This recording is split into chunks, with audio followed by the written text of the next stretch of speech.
National College Outcry forced an NCAA rule change as Caitlin Clark and co. followed strict Final Four advice. The road to a championship is a game of inches. One possession, one decision, one late-night interview session can make all the difference. For Caitlin Clark and Lisa Bluder, their second consecutive NCAA title run came with a crucial adjustment, one that wasn't just about strategy on the court but fairness off it. And it wasn't luck that made it happen. It was a direct result of a national college's outcry and a push for change. Former Iowa Hockey's head coach Lisa Bluder, speaking on the Ringer NBA show, revealed just how much their approach changed from the first championship run to the second. We tried to really put on the blindfolds to everything else that was around us and just focus on the game at hand, the practice at hand, the drill at hand, she said. We never looked too far ahead. And we never tried to listen to the outside noise. A major part of that, blocking out social media distractions. I encouraged my players to get off social media so they didn't hear all the outside noise and really even just try to keep together in our circle, in our little family that we had. But mental focus wasn't the only adjustment. The NCAA's handling of post-game interviews had previously put winning teams at a disadvantage. We were the second game when we were playing in Dallas at the Final Four, and they used to have the losers go first in the interview room, Bluder explained. After Iowa's semifinal win over South Carolina, the team didn't return to their hotel until nearly midnight, disrupting their recovery and preparation for the national championship game. That changed the following year. So we actually talked to the NCAA, and we were able to get that rule change last year, Bluder said.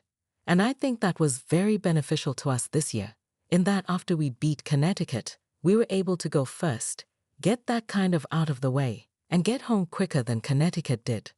For Bluder, who coached Iowa to 2 straight national championship games and ended her career with 885 wins, this was more than just a minor fix. It was about creating a fair playing field for teams at the highest level. And for Clark, who left Iowa as the NCAA's all-time leading scorer, every extra hour of rest, every moment of preparation mattered.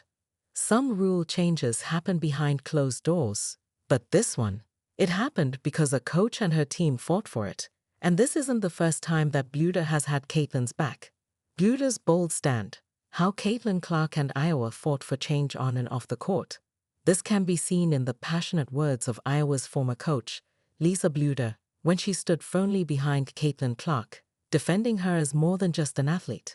It's silly to me that anybody's trying to take away from something that's so good in your sport right now, Bluder stated when defending Clark's Player of the Year award in her rookie season.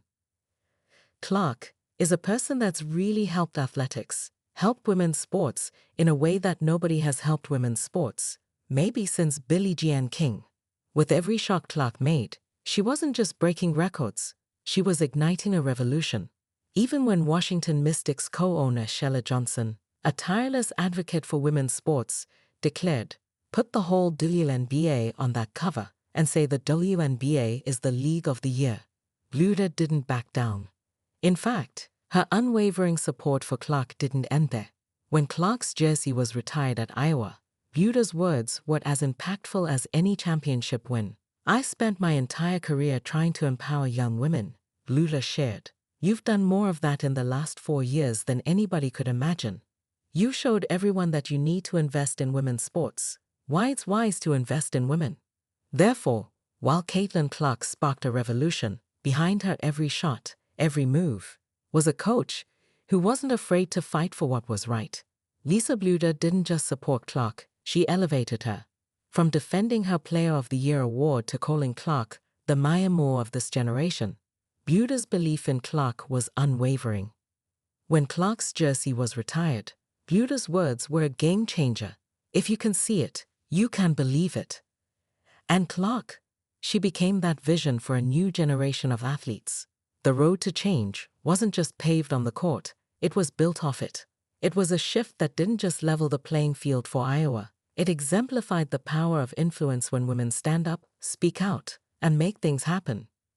Caitlin Clark shares mature response to critics amid Iowa jersey retirement. Indiana Fever superstar Caitlin Clark discussed how she handles negativity and criticism before her Iowa Hokies jersey retirement ceremony. Indiana Fever superstar Caitlin Clark had the eyes of the women's basketball world on her once again on February 2, when she had her No. 22 jersey